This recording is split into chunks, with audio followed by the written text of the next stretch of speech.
feel that Wall Street is influencing, because I know we've talked before on the show about Wall Street's influence over presidential administrations, and not just during Obama or Biden, but also the Trump administration. There are business people who come in and try to do the engagement thing. Like I remember with Trump, Steve Wynn, who owns all those casinos, was trying to pass, communications to Trump from the Chinese side and try to get him to not be so hard on China for a bunch of different issues. And do you think that the Wall Street has a similar effect on Congress, since you're part of the Congressional-Executive Commission on China? Is that a concern? That's a good question. I mean, yeah, and I think with the Trump administration, the position of Secretary Mnuchin was also different. So every administration is going to have countervailing voices.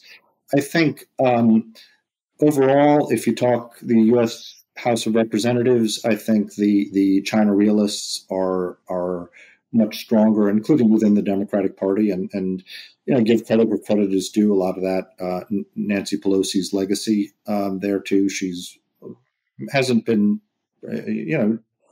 she's sometimes shifted according to political winds, but by and large, she's been very strong on China and has had a realistic appraisal of that. I think probably in the Senate, and part of it's the way the Senate is structured, you probably will see a greater ability of Wall Street to influence things, and that probably is with both parties as well. But by and large, I think in Congress there is now a bipartisan consensus, certainly on the China Commission, that sees China really for what it is, and especially on human rights and the criticism of China's human rights records from both sides of the aisle. I think is very positive. And again, I think with businesses, we have to call out the hypocrisy on the lip service that they pay to ESG, environment, social, and governance standards, because if it's to mean anything, that you should not be having forced labor, slave labor in your supply chains. There should be, I think, greater emphasis on that. And that's something that I think Congress has successfully done, especially with the Uyghur Forced Labor Prevention Act, which was a product of what we call the four corners of the China Commission, the then chairman and co-chairman and the Senate and House side, joined by the ranking members. And it's the same, different configuration, but the same four members. Jim McGovern, Chris Smith on the House side, Marco Rubio and Senator Merkley on the Senate side, that passed the Uyghur Forced Labor Prevention Act. And that's been a game changer because it shifts the burden of proof onto U.S. importers to demonstrate that there's no forced labor in their supply chain. And while implementation hasn't been perfect, we are certainly in a much better place than where we were before the Uyghur Forced Labor Prevention Act was passed.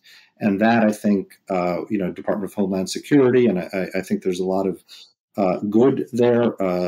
Secretary Silvers, Undersecretary Silvers at Department of Homeland Security, who's testified before a commission, I think is very sincere, and his team. More can be done. More can be done to identify Chinese companies that use forced labor and putting them on an entity list, which is one of the things that the statute calls for. But I think we are making progress. So again, overall, I think there is a overall positive trajectory here, and I think it's important for Congress to keep that pressure on so that it does continue.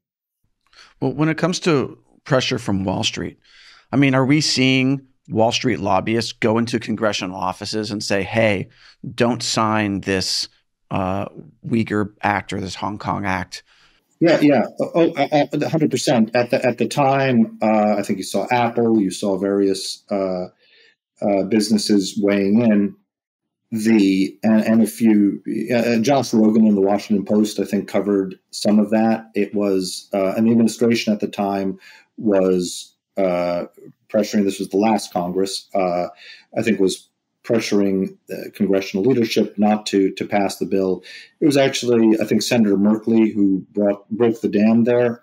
He revealed that pressure, and that created, I think, Congress did move forward with the bill, passed it, and that pressure, I think, overcame the Wall Street lobbying, and the president did sign it into law. So we now have that tool in our toolkit.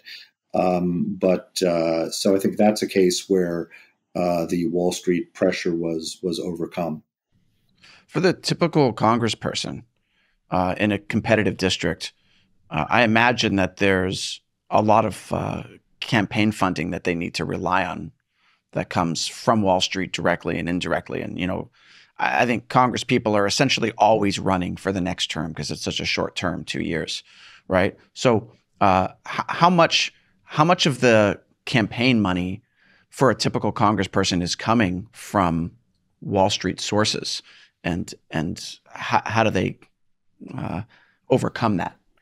Yeah, I mean, I think at the end of the day, to win elections, you got to win the votes, and where the American people now, I think, are, vis-a-vis the Chinese Communist Party, the American people are realists. I think what happened over the summer with the what's called the spy balloon, I think, opened a lot of people's eyes.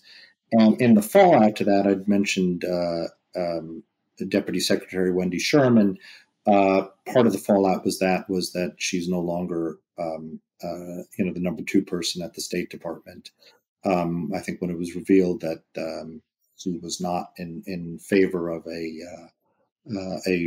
vigorous response there. So even the administration in that respect responded to, I think, where the American people are. And I think that, it's been people like Chris Smith and Frank Wolf, who's no longer in Congress, who are the China realists. And again, you got to give credit where it's due. Nancy Pelosi on the Democratic side has been a strong voice on China. And I think what distinguishes people like that is that they do listen.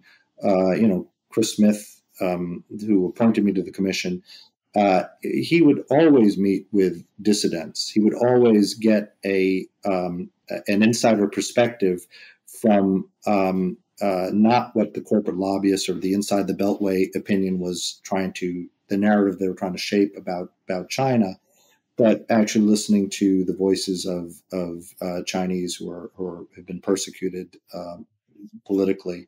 And my understanding is that former Speaker Pelosi did that as well. And it's listening to those voices that give congressional figures a realistic understanding of what the situation is in Congress. So I think overall,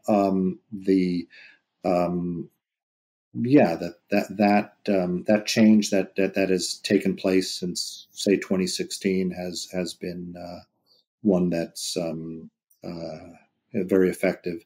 There is a member of the commission who used to represent a major U.S. corporation in China. His position over time has changed vis-a-vis China. So I think overall, I think we're in a much better place. Well, that is very encouraging to hear that can happen. Yeah, definitely.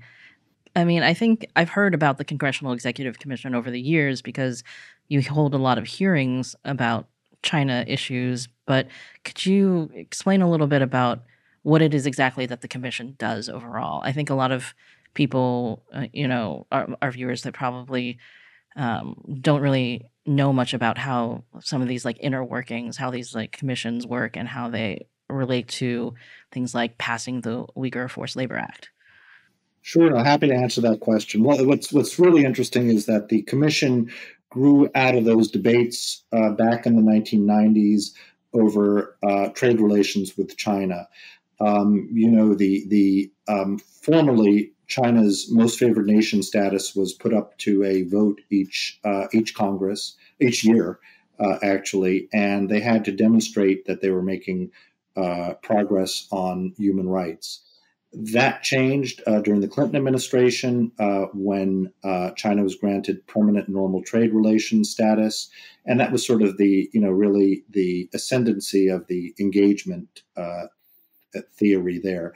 That if you engage China and China's leaders, it will they'll become part of the global economy. The nature of the government will change, and ultimately it would matriculate into something resembling a democracy. It would evolve towards rule of law. And then the specific impetus for the creation of the commission was when China entered the World Trade Organization. In some ways, it was a bone that was thrown to the China realists by Congress. Those that said that no, we really do need to hold China accountable on its human rights record, and the commission was formed to produce an annual report, or this is part of the statutory mandate, an annual report that assesses China's human rights record, to maintain a political prisoner database of Chinese political prisoners, and then hold hearings to inform Congress.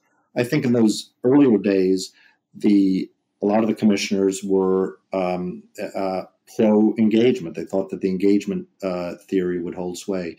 Chris Smith, the current chairman, was never in that camp. He was always, I think, James Mann had the term the China fantasy.